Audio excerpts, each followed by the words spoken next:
Hi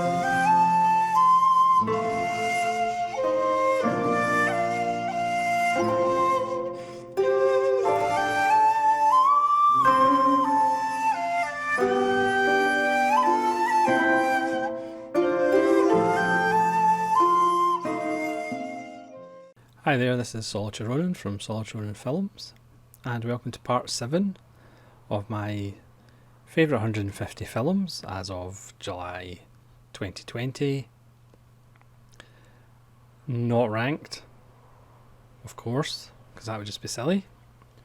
So this episode, from the outside, you could argue that not all these films are great, but again, this isn't a greatest films list. This is my favourite film list. So with that being said, let's start with Die Hard, just the first one. Die Hard is a film that I watch quite often, that I've seen probably about 50 times. And it's still enjoyable, mainly because of Alan Rickman. But 32 years later, you kind of forget it was a bit of a game changer. You still had Stallone and Schwarzenegger blowing away hundreds of people in films. But Bruce Willis, coming off of Moonlighting, was kind of more of a guy we could identify with. The film never gets that silly. Okay, it gets a bit silly, but not ridiculously silly. Okay, it gets a little bit ridiculously silly, but it's a little bit more believable. The central conceit of bank robbers who pretend to be terrorists because they need to get certain agencies to turn up to do certain things so they can get to the bearer bonds, not cash, which was possibly one of the first films to talk about stealing bearer bonds rather than actual cash. You do kind of forget it was a game changer. It's one of those template films, one of those blueprint films that, for better or worse, mostly worse, inspired loads of Die Hard rip-offs. I mean, over the years, how many films on the box was written or in reviews was written, it's like Die Hard on a plane, Die Hard on a boat, Die Hard on a train, Die Hard in space, Die Hard underwater. Again, for better or worse, but that's what happens when you have a successful film. The sequels are patchy, some of them are fun, the last one is absolutely dreadful. Would it be the same film without Alan Rickman? Probably not, because he's just absolutely fantastic. But I would say, even if you don't like the film, or you don't like the film that much, I would recommend listening to John McTiernan's commentary, because it's absolutely excellent. So even in a mainstream action blockbuster, he talks about having to explain camera moves to producers to be allowed to do like certain shots, because there was shots that were confusing producers, and it's like they wanted to cut stuff. And I mean, how films ever get made, that's why some of the best producers actually just direct the film themselves. I mean, you couldn't really imagine Powell and Pressburger with a kind of outside studio producer. I mean, we all know what happened to Gone to Earth when David O. Selznick got involved. He completely butchered the film and released it under a different name. It's amazing the number of, especially when you hear like behind the scenes stories or kind of decisions that producers wanted to make to improve the film, and they're just unbelievable. So even in a mainstream action film like this, listening to John McTiernan and how he had to persuade producers, to like do a shot, it's just really fascinating. So that's Die Hard. Speaking of Powell and Pressburger, is The Spy in Black. Again, Powell and Pressburger have made better films than The Spy in Black, but again, this isn't a greatest film list, this is my favourite film list. I absolutely adore The Spy in Black. It's probably their best normal World War II films, but it's also pretty subversive because it follows Conrad Veidt as a German U-boat captain who has to meet a spy in the north of Scotland. As we know, Michael Powell loved the Highlands and Islands of Scotland, to arrange to scupper the British fleet. But what he doesn't know is the British have intercepted the German spy and replaced her with a fake spy. And the fake spy is Valerie Hobson, who's posing as a school teacher. And the amazing thing about The Spy in Black, well, for me anyway, is you feel sorry for Conrad Veidt. You feel sorry for the German U-boat captain who has come to destroy the British fleet. In some bizarre way, you're actually rooting for him to be successful, and you're actually hurt when he gets duped. It's a great performance by Valerie Hobson and Conrad Veidt. Marius Goring turns up as one of his crew. It's such a simple little film. Again, it doesn't have the visual pyrotechnics of the Archer's other films. Granted, most of those films will still make the list anyway, but it's kind of one of their smaller films that doesn't really get talked about. I have a French Blu-ray of it, but the print's not actually that good, so this is just a DVD. I think it is time for somebody to release The Spy in Black and Blu-ray. Yeah, is it the Archer's best film? No, it's not, but it's just so good, and I just love it, and that's what this list is about. So that's The Spy in Black. Next is a film from the year 2000, unbelievably, and it's almost famous. One of the few Cameron Crowe films that I have. This is about music. It's about some of his experiences as a young writer in the music industry, as this young boy follows a fictional band, Stillwater, around. It's a great performance by Billy Crudup as the guitarist and Jason Lee as the singer. Kate Hudson stars as one of the, not groupies, but followers of the band and bands in general. Fairuza Balk's in it. Philip Seymour Hoffman plays Lester Bangs, the film critic, the music critic. The director's cut I would recommend, which is even longer, but it doesn't feel longer. Frances McDormand as the boy's protective mother is absolutely wonderful. The music's great.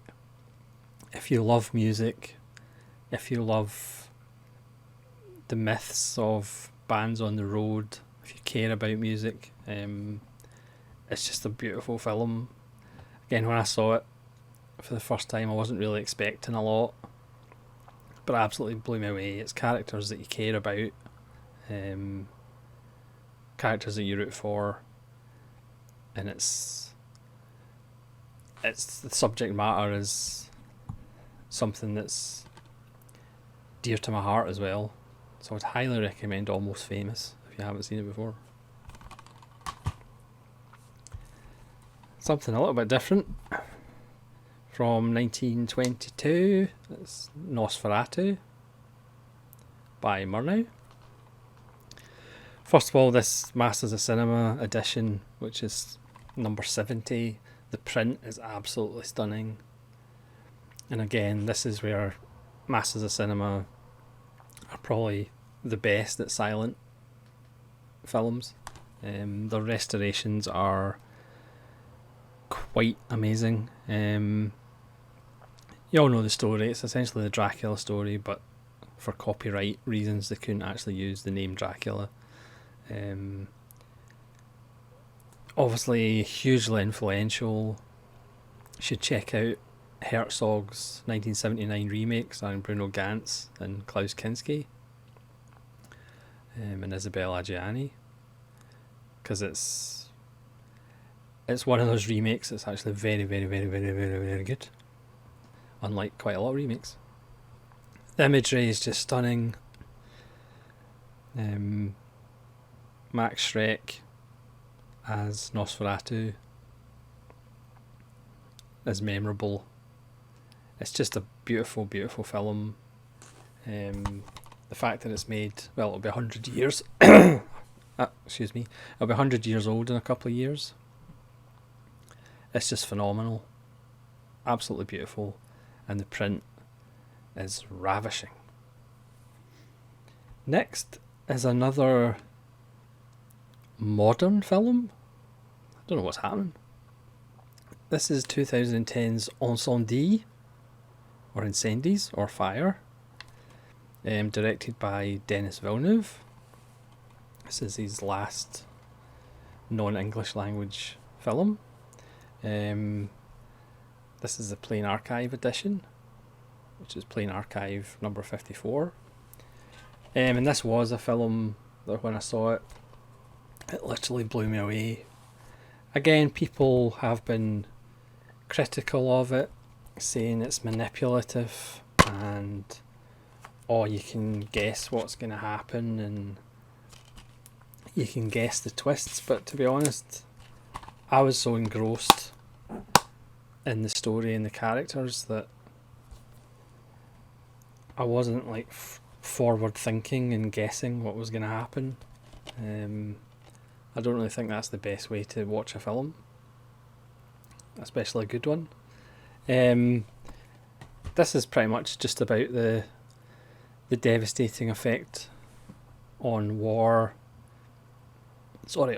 on families.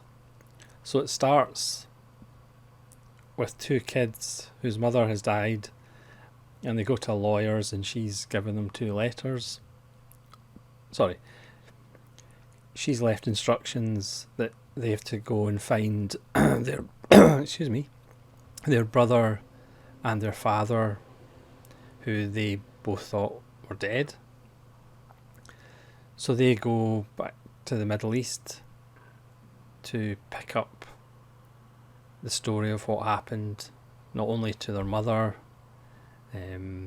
but to find their brother and their father.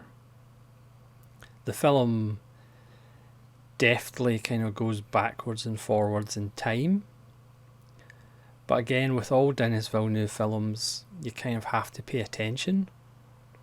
You know, it doesn't come up with graphics on the screen to tell you when this is. You just follow the two stories from past and present as they kind of merge and fold into each other. It's got a powerful message. The acting's great. Again, Villeneuve takes his time.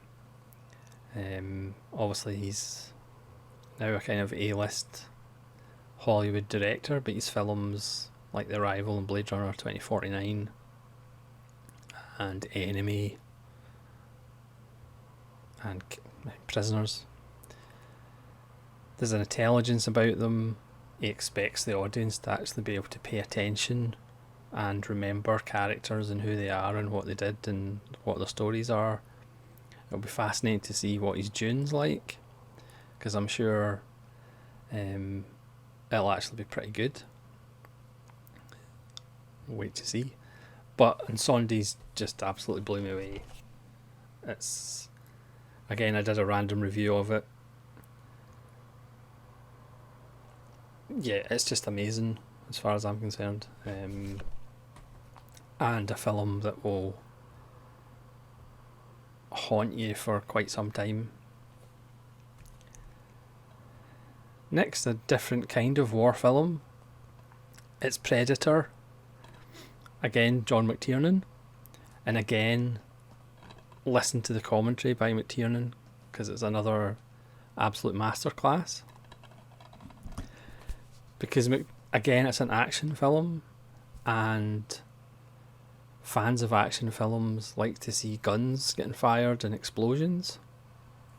And McTiernan wonderfully plays with that, as well as still delivering a wonderful action film. Yes, you can say we don't need to see the spaceship at the start before the titles.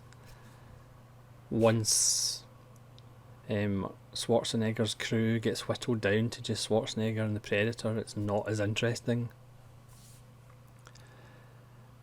But there's a scene where they all basically blow away half the jungle because they think the Predator's in it.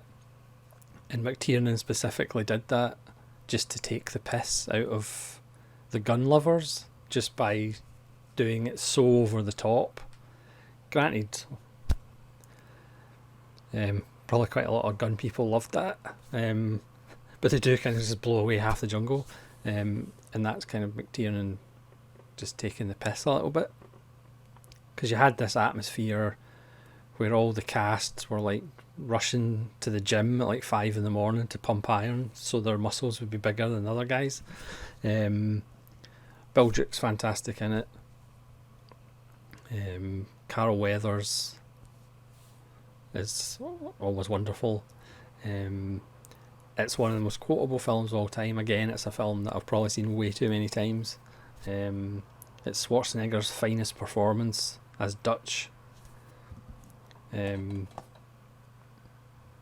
just wonderful. Again, the sequels are fairly variable,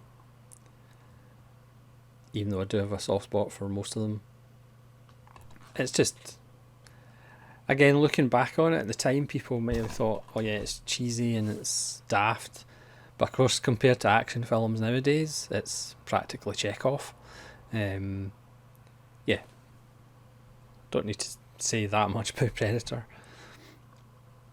Next is Richard Lester's Robin and Marion. Again, this is a film that I saw when I was young and didn't appreciate, and then seeing it again recently, it is one of the greatest films of all time, and one of my favourite films of all time. What a coincidence. Directed by Richard Lester, and again, if you know about Ronan Nazrin Talks, the collaborative channel I have with Nazrin Productions, we did a Richard Lester special, and we both kind of talked at length about Robin and Marion. It's Robin Hood older when he comes back from the Crusades, but also back from being in France. An extended war against pretty much everything, and he kind of gets disillusioned and doesn't see the point of it anymore.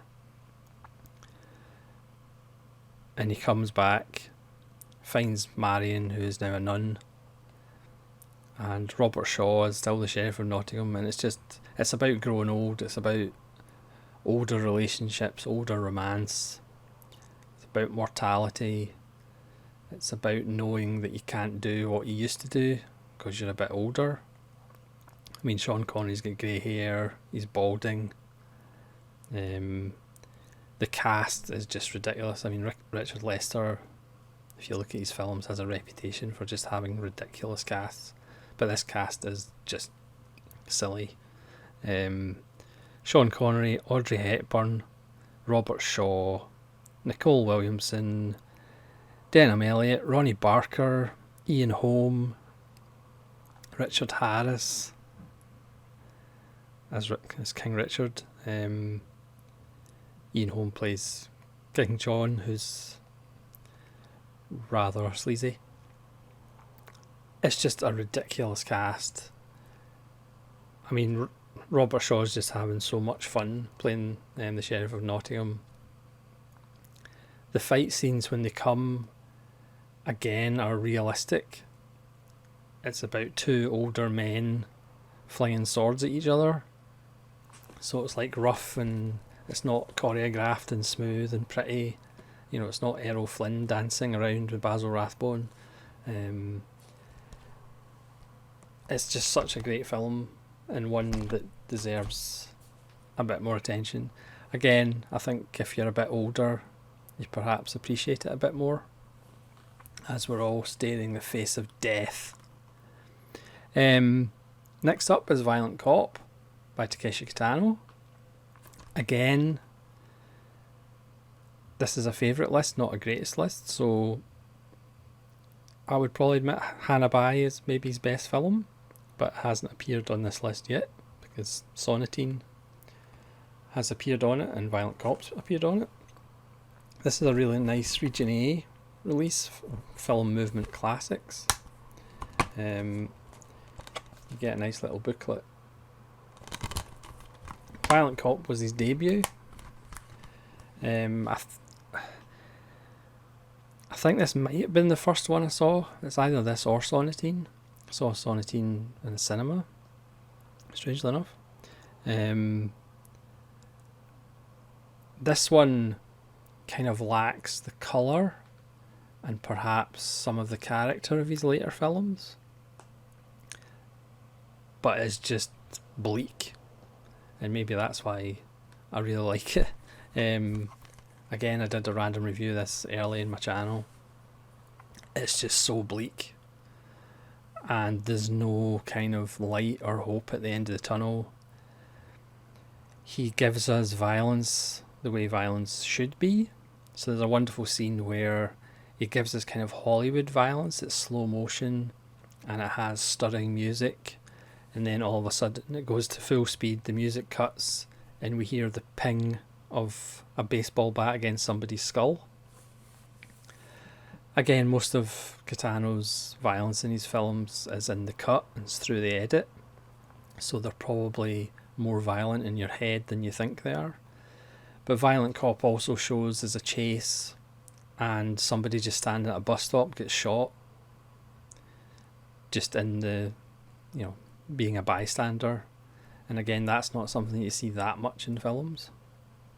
Usually, even if there's a chase between a cop and a criminal through busy streets, it's just contained within the chase and it doesn't spill out into just people standing there, which obviously it does in real life.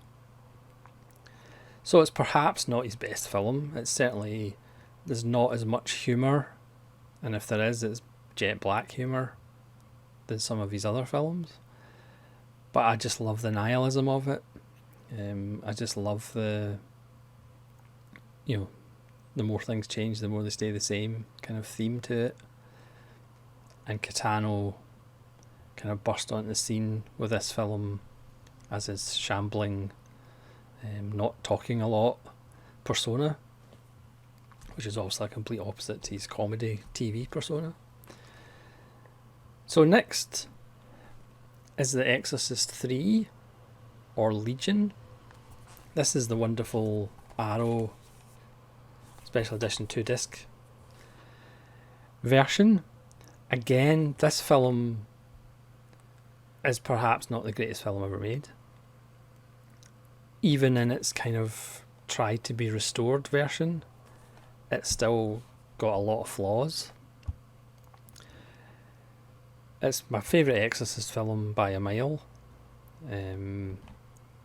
William Peter Blatty wrote it as a sequel to The Exorcist, not Exorcist 2, The Heretic.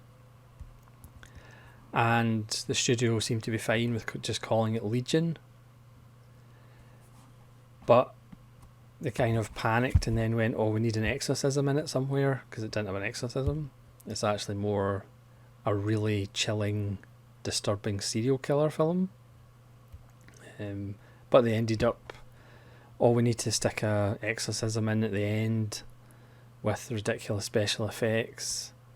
Nico Williamson is a priest who comes and does the exorcism. In the Legion cut, Nico Williamson's not even in it. And strangely enough, it was a bomb when it was released in the box office.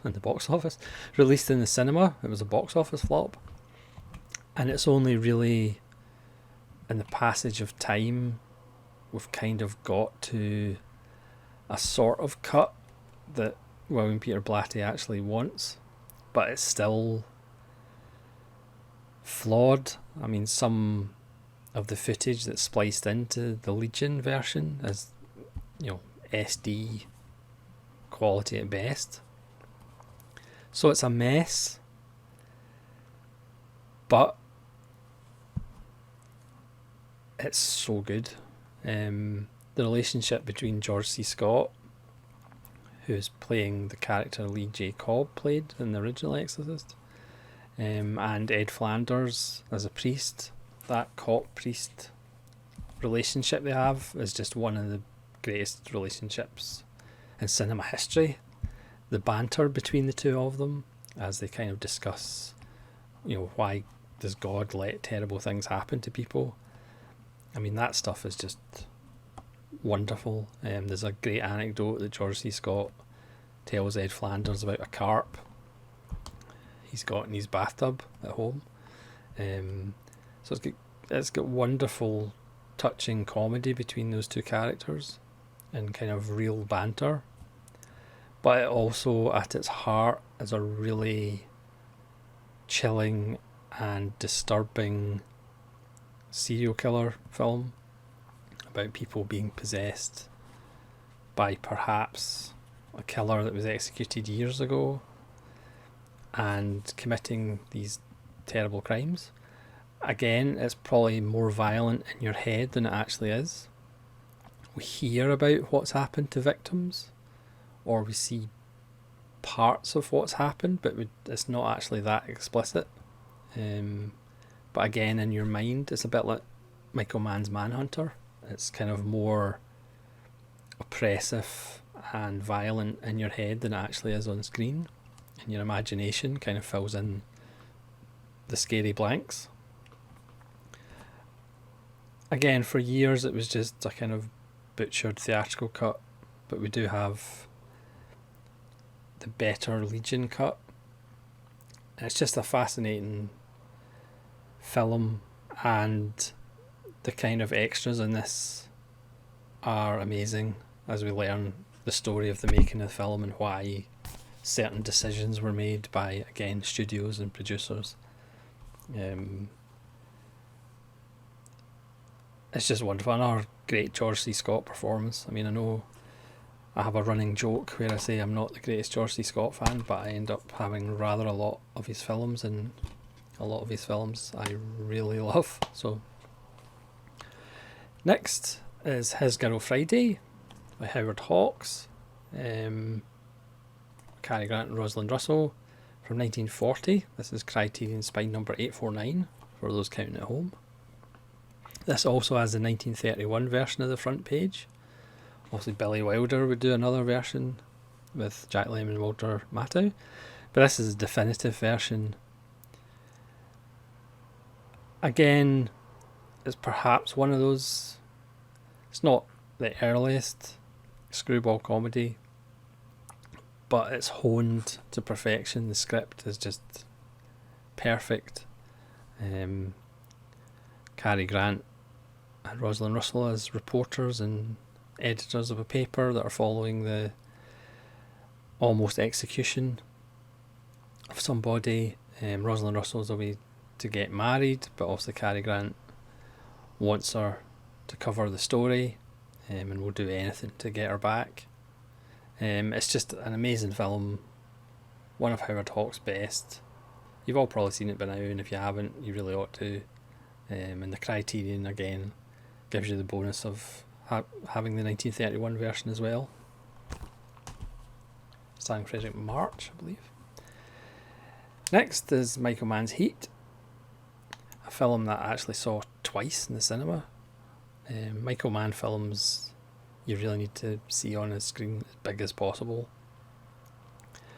It's funny because this is obviously famous for the De Niro Pacino coffee scene, which is wonderful, and also the shootout in the street.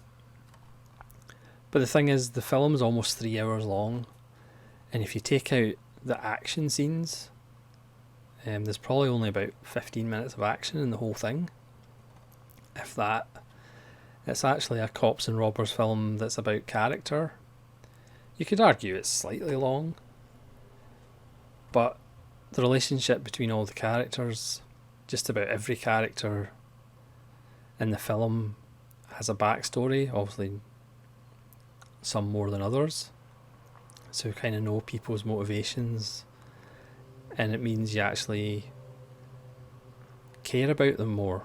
Because strangely enough, sometimes action films you don't give a monkeys about people, but Mann takes the time.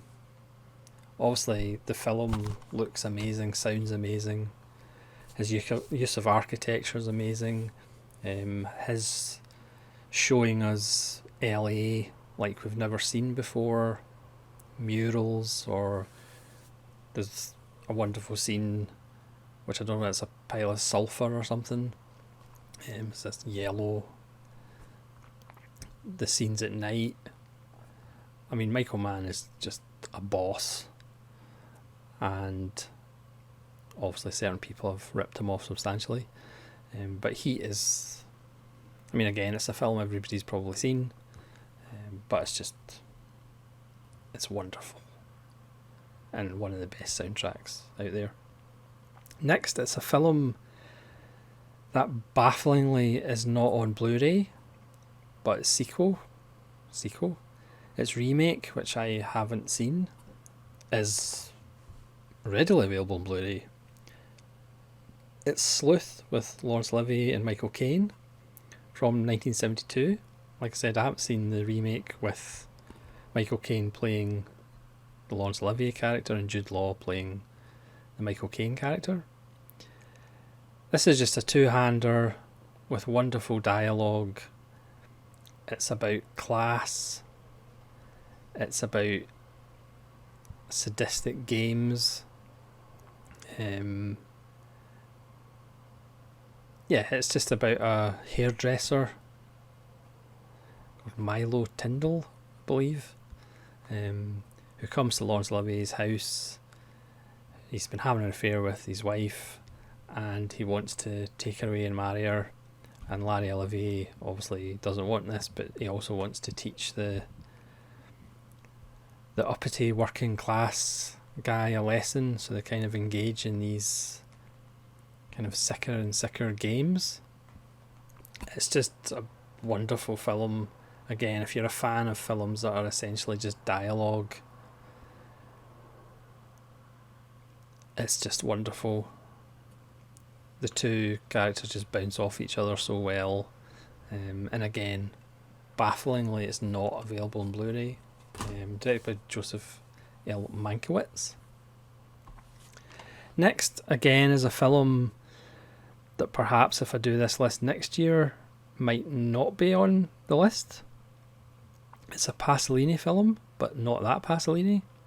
It's Umberto Pasolini, and it's Still Life. And again, this is a modern film, heavens to Murgatroyd, from 2014. This is a perfect example of one of those films that, depending on what mood you're in, depending on who you are, you'll be affected by it differently. I was a blubbering wreck by the end of it, but again, I think it was more because I really relate to Eddie Marston's character. He plays a guy who works for the council, and his job is when people die alone, he has to kind of get information about them, try and track down relatives, and have funerals. Most of the funerals, it's just him, because he can't find relatives, or relatives just don't bother or care anymore. So what turns out to be his last case, he goes across the country trying to find relatives of this guy that's died. And it's just, again, because I'm Saoirse Ronan, I'm probably going to die alone myself and be found like melted into the carpet or something. So it kind of resonated with me as he kind of finds out by this guy, he realises what his life's like. And It has an amazing ending, but again, depending what mood you're in, the ending could probably, you could react to it 2 different ways. I reacted to it like a blubbering idiot, but again, I could watch it next year and perhaps not feel the same way. But it's on this list because, again, it's current favourites.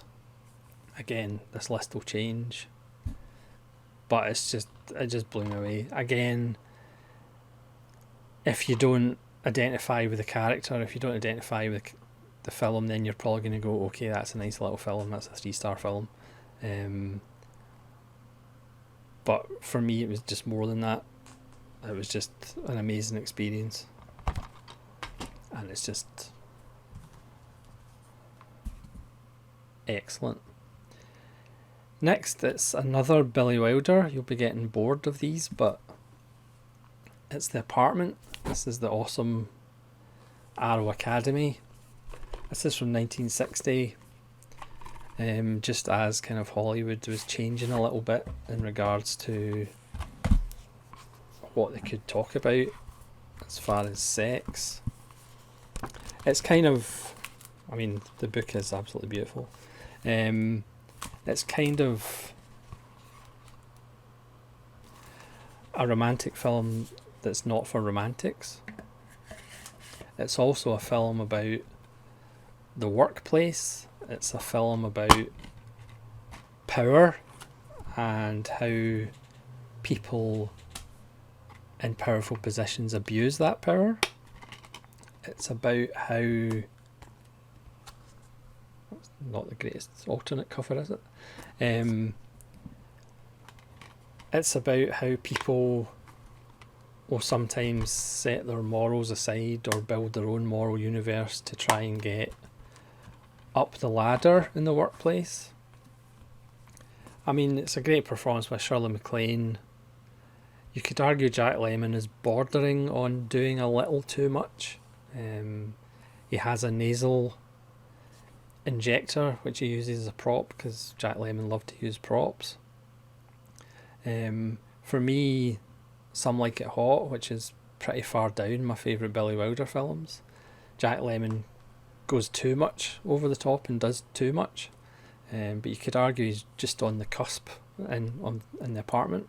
Fred MacMurray is wonderful as his disgusting boss. And Shirley MacLaine's just awesome as the object of quite a few people's desires. It's another great script by Wilder. Again, on the surface, it's kind of a bit of a comedy, but there's a lot of dark sexual and social points to be made, like pretty much all of Billy Wilder's films, or most of Billy Wilder's films. Again, I'm sure you've all seen it, but if you haven't, it's fantastic. And if you can track down the special edition by Arrow Academy, I would highly recommend it. And finally, it's another mainstream film that you've all seen. It's Jaws. This is one of the greatest films of moments, and it's just classic moment after classic moment after classic moment. It's one of the rare Spielberg films where he actually does interesting things with the camera, and he seems to actually be aware of composition, which perhaps later in his career he didn't really bother with anymore. That's the lenticular 4K. I don't even have a 4K player, but this does come with a Blu-ray and a nice little book. Obviously one day I'll probably upgrade to 4K, so I'll have Jaws in 4K. You can tell me in the comments below what it's like in 4K. Again, it's a film about character.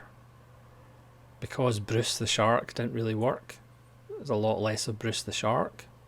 Obviously, if Spielberg made it now, it would be CG and we'd probably see the shark a lot more.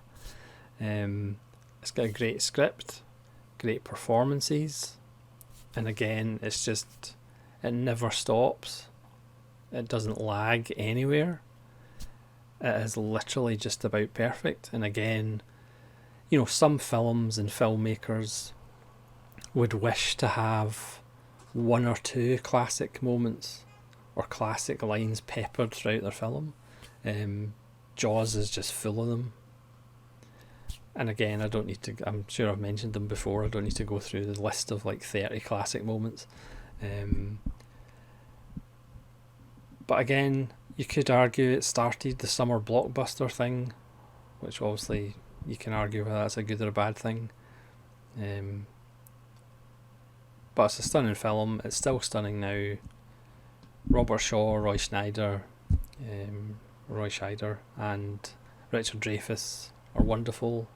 Obviously there's little details in the book that didn't make the film, like Richard Dreyfuss having an affair with Brody's wife, which is pretty quick work considering he only turns up for a couple of days.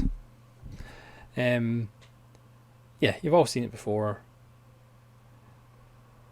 Again, classic moment after classic moment. So thanks very much for watching. That's another 15 down. That's part 7. So I think we've only got 3 parts left if my mathematics is up to scratch. So thanks very much for watching. Again, leave your comments below what you think of these films, or which films by the same director you prefer. And hopefully you'll join me for part 8. I didn't think that would be that long an episode, but I seem to have prattled on for quite some time, so I apologise. This is Solitary Ronin from Solitary Ronin Films, saying farewell.